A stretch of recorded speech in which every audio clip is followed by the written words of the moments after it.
So this is the hadith of Imam Jafar Sadiq, peace be upon him.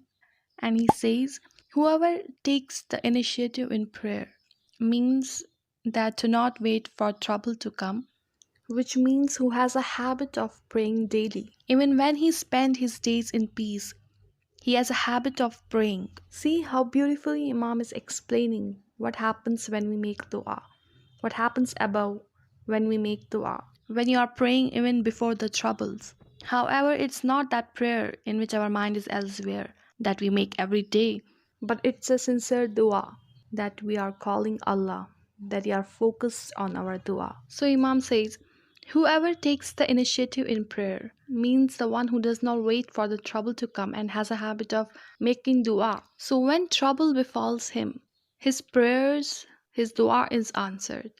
And when he prays at the time of trouble, which he used to do before, the angels say, this is a familiar sound. This sound keeps coming. And that person who does not pray every day, who does not have a habit of praying every day, and who prays only when he is trapped, when he is in trouble. So when a trouble descends upon him, the angels say, we do not recognize this voice, as if this voice is heard for the first time, for example. We are not familiar with it.